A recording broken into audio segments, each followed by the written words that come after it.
The old man lifted his rifle and aimed it directly at the young man, forcing him to take off his clothes. The young man started by removing his shirt, but that was not enough to satisfy the old man. So he fired a warning shot. Left with no choice, the young man kept undressing until he was down to just his underwear. Then the old man pointed toward the desert, signaling the young man to walk into it. The heat was unbearable, nearly 50 degrees Celsius, a deadly threat for anyone. As expected, not long into his walk, the young man began to feel dizzy from the scorching sun. There was nowhere to hide, and the old man watched him carefully from a distance. Suddenly, the young man had an idea. He ran in a certain direction and soon spotted a marked power pole. He remembered there was a small hut nearby, so he ran toward it as fast as he could. The old man noticed his move. While the old man was briefly distracted by a phone call, the young man sped up and jumped into a trench. The old man immediately realized what was happening and started chasing him by car. The young man reached a patch of grass, the entrance to the hut, and quickly moved the stones blocking the way. He crawled inside and tried to kick down the pillar, holding up the entrance. The old man was getting closer, so the young man gave a final, strong kick, breaking the pillar. Falling stones blocked the entrance, but the dust gave away his position. The old man stared at the hole, thinking of a way to get him out, while the young man successfully got inside the hut. He searched quickly for anything useful and was lucky to find a water bottle.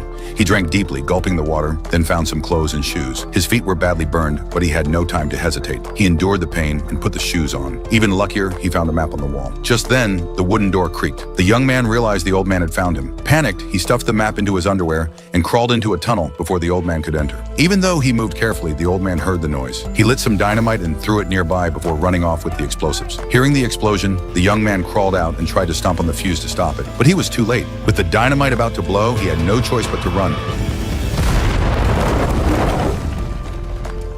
The old man, more intrigued than ever, told him to take off his shoes and keep moving, curious how long the young man could survive. With the map, the young man quickly found a cave. Inside, there were only 2 old sofas. Unsure what the young man was planning, the old man fired a warning shot, demanding him to come out. The young man ignored it and quickly tore a piece of cloth from the sofa, using the sponge to cushion his injured feet. Calmly, he crawled out of the cave and followed the map to the next supply point. There, he found a huge water barrel hidden away. Overjoyed, he pulled it out and opened the lid. A cool gust of air hit him, making him feel alive again. He hid behind a slope and eagerly drank from the barrel. But before he could drink enough, a shot rang out, knocking the barrel away. The water spilled everywhere. The old man fired repeatedly, smashing the barrel completely. The young man thought it was over. He was sure he was done for. But then he pretended to collapse, lying still on the ground, hoping to fool the old man by playing dead.